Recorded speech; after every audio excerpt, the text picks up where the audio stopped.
What's up, YouTube? How y'all doing today? First vehicle of the morning.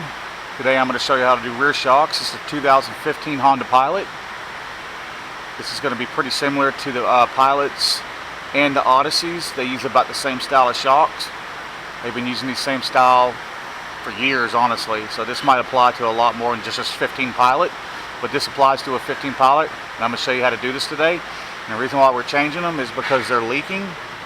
And the car's got almost 90,000 miles on it. This is a pretty common problem on Hondas, and it seems to be always the left rear shock that leaks. I don't know, it's kind of weird.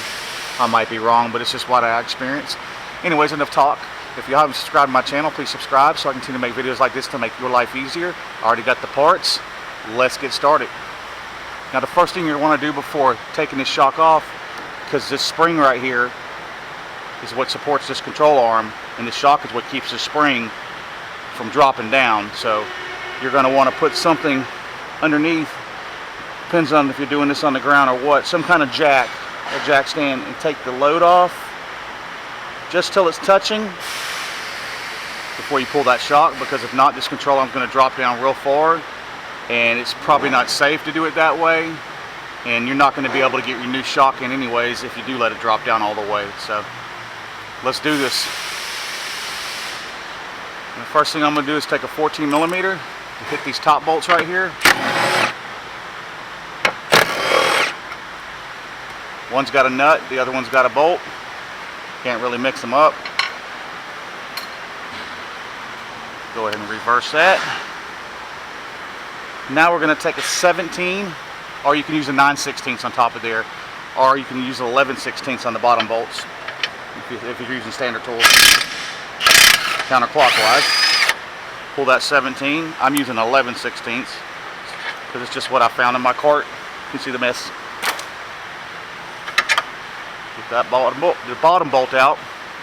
Now you got to be careful because you look, the threads are, it's got a tack welded nut on the control arm, so don't want to cross thread that.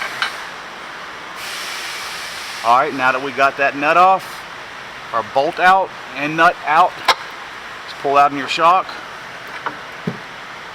like that. That's simple. Now I got these nice new KYBs, which you don't have to use KYBs, but these shocks last a lot longer and they're good quality. Probably better quality than the OE ones. Now when you cut that off, it's going to extend out. Sometimes you might have to pull it a little bit, get all the travel out of it.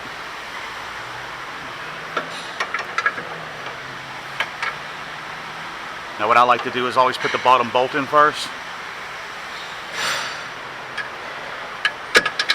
You have some swivel room to go back and forth with. Leave that loose so you can swivel it over here too. Pull it down like that. Start all your bolts and nuts.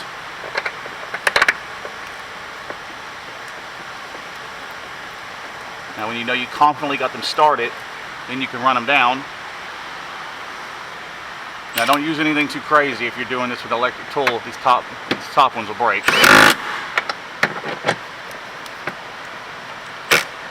I don't know if that one started.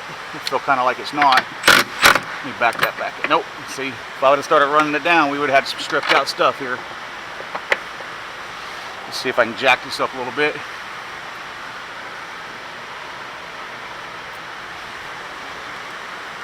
That's why we always make sure we got them started.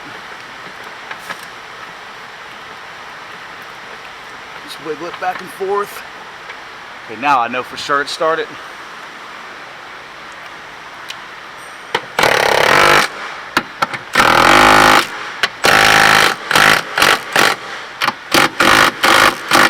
Just so it's nice and flush. I know this gun's not going to break anything. Use the big boy on the bottom bolt. You ain't gonna break that.